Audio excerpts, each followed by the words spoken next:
Yes, who's finished the Tandem? Oh my days. Right, grab yourself a drink, sit down. I will try and keep this as simple as possible and not ramble and ramble and ramble, but there's so much to talk about when it comes to the series overall and this Tandem read. So yeah, grab yourself a drink, sit down, and let's talk all things Tog. So the question that I keep getting asked now that I finished is, do you need to read these books in tandem? The overall answer is no, don't have to read these in tandem. If you were scared or intimidated by doing a tandem like I was, it's actually really, really good. I really enjoyed it, but again, like I said, in my work setting, I snatched like a few chapters here and there when I'm out and about. I don't think I would have taken two. I don't think I would have done the tandem if I didn't have this 2-week holiday that I had. So yeah, but there was only one con for me and the rest were all pros. So let's go through the pros and cons of this tandem read. So before I start with the pros, really, these were absolutely incredible. These were a game changer for me. I'm not a tabber, I don't tab any books. It's just not for me. I just like to read my books and then just do a general review.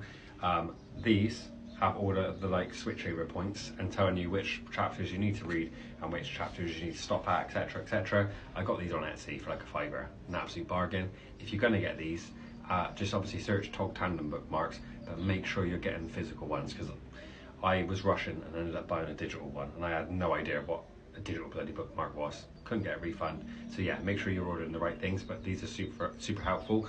I would say the only con to doing this tandem was at some point you're literally snatching like one chapter for each book, maybe two, and they're quite short in some places, so you're literally having to flip back and forth. You are not getting too much momentum in some places. That is the only con. Let's talk all the pros. So the pros of reading this tandem: this book is full throttle from the get-go. Honestly, this is insane. So I think with the tandem, you get to like page 90 something of this book and you're only on page 20 something, so you're not too invested in this and you're already on a roller coaster. You've already like gone right at the gates, you're at the near the finish line and you're just like, what is happening? And then you're being brought back to this and it is quite slow. But once the chapters and the switching over does start to even out a little bit, oh, it's incredible. It really is. They really do complement each other. So this one, like I said, is fast, it's intense. This one, a lot slower. To me, this book is like very instrumental to the series.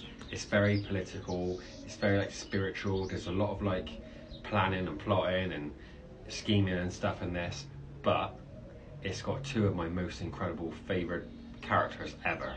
So a lot of people don't like Cal for whatever reason. I actually really like him. I love Irene. I fell in love with Irene in Assassin's Blade and that was it. I will cherish that woman forever. So I absolutely love being reintroduced to them in this book.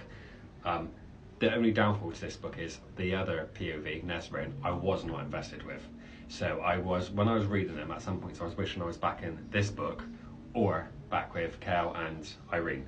But I did chew my own words by the end of the book, because I was like, oh, you do a lot of groundwork with Nesrin and it is a bit slow. There is a bit like, those POVs are very slow burn, but my god, they come into fruition by the end. It is just insane.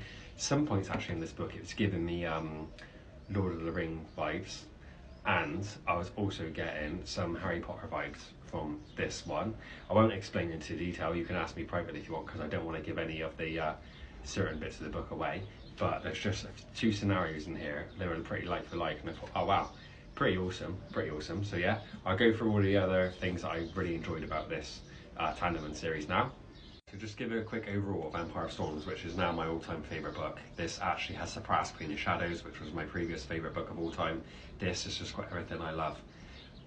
It's like Aka War on steroids. There is one spice scene in this. I don't think it was necessary personally. I know people do love a bit of spice. I'm not one of those people. I like a deep connection and not deep penetration, basically, in a book. The deep connection of Irene and Kel in this was absolutely sensational. This just came out of nowhere. And yeah, I was like, alright, just deal with it, Sean, because like, clearly it's just been put there for a reason, and that was it. I don't think that we're going to revisit any more spice. There was a little bit in this, but it wasn't major. Aside from that, this book was sensational. The pacing was fantastic from start to finish. I mean, this was like 680 odd pages and it really didn't feel like it. Yeah, that is now my all-time favourite book. The ending was great. What I thought about though, with the ending, there was a lot of dialogue after the main incident happened, so actually it settled me a little bit, and I thought, okay, I've got to read obviously I had to finish this book, the last few chapters. I'm going to read like a palate cleanser thriller in between before I go to Kingdom of Ash. I was like, it didn't have me rushing to pick Kingdom of Ash up, only because of a lot of dialogue after, but I was obviously intrigued. I'm going to love getting back into the world. Then I finished the last few chapters of this book. Now let me tell you, this may be controversial, but the ending of this book I thought was way better than Empire of Storms. Now, they're obviously both in different locations. That was action packed. This emotional connection that the characters have in this book is just next level. Absolutely next level. And the Fireheart chapter right at the end, which leads you into Kingdom of Ash, made me put this book down, and I was like, why am I reading a thriller after? I really want to get stuck into Kingdom of Ash. However, I have started a Lisa Joel book because I was like, just calm down. I don't want to go into it too early. I want to savour it, but I also can't wait to get back to it. This book gets a lot of stick. It really does. And again, like I said, it is slow in places if you read it by itself. But if you're a person that cherishes like character development and like a lot of plotting and planning, then I think this book will be right up there for you. I'm just going to say it. I think Irene's my all-time favourite character in this series. Oh, actually, there's another character. Irene and Asterin. I'm just going to say it. They're my favourite characters, and I'm intrigued to see what happens in Kingdom of Ash. But yeah, I had an amazing time with this tandem reading. I absolutely did. I'm so glad I got to do it. Like I said, grab yourself some bookmarks or something from Etsy. It just makes life a hell of a lot easier. I have no words. Honestly, I have no more positive words to say about this series. Every single book has been a masterpiece. So, trying to rate it, this is what I was going to ask you as a question. The tandem itself was 5-star because obviously, like I said, they complement each other with the pace and style and the story combined. Individually, I would obviously rate this 5 stars, but probably rate this like 4.5, 4.75, only for the fact that some of the chapters with Nezrin I just wasn't invested in to begin with, but combined, they're like a 5-star knockout. So yeah, go and check them out. I'm sure someone said to me there is somewhere on Kindle where you can actually get the tandem put on.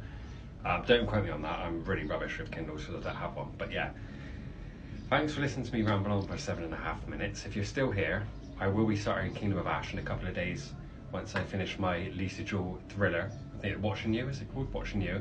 And yeah, I cannot wait to finish this series out, and honestly, it's like my Roman Empire. It's absolutely sensational. Make sure you grab yourself the TOG box set ASAP and get started. It is insane.